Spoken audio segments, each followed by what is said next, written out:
15 वर्षापासून माता रमाईच्या जागेचा जो वाद आहे तो अजून तो मिटलेला नाही आणि लोकांना अशी अपेक्षा होती की यावर्षी किमान त्यांचा भूमिपूजन व्हावं.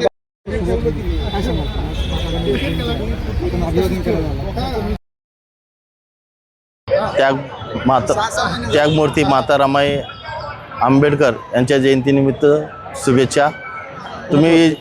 तुम्ही विचारल्याप्रमाणे अजितदादांनी आपल्याला शब्द दिला होता की आपण काही दिवसात तिथं भूमिपूजन करून काम चालू करू, पण ते काही करण्यात आलेलं नाही. आयुक्त बदलले, ह्या घडामोडीमध्ये राहून गेलेलं आहे. आता पुढच्या काळात त्याचा पाठपुरावा करूया.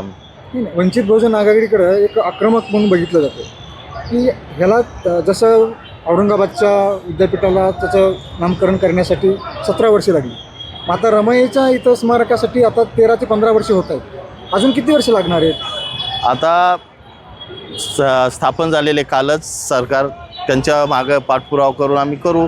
तुम्हाला असे शब्द देतो. पुढच्या वर्षी 100% स्मारकाचं काम चालू राहील, हे आमच्या वंचित बहुजन आघाडी पिंपरी चिंचवड शहरवासियांकडून शब्द आहे आणि पुढच्या वर्षी काम चालू होईल.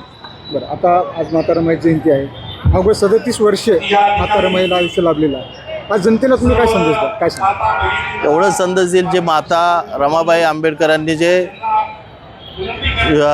त्रास भोगलेला आहे, हे सर्व महिला, नवीन युवक, ज्या मुली आहेत त्यांना त्याग माता रमाईचं मागच्या स्मारकाच्या माध्यमातून रमाई कळावी, हे उद्दिष्ट ठेवूनच आम्ही हे मागचं स्मारक तयार करू व ह्या शहरवासियांना रमाई कशी समजेल, रमाईचा काय त्याग आहे हे आपल्या फक्त बौद्ध समाजाला नाही तर पूर्ण जनतेला माहीत पडल्या त्यावेळेस रमाई ह्या शहरवासियांना समजेल अशी आम्ही अपेक्षा करतो.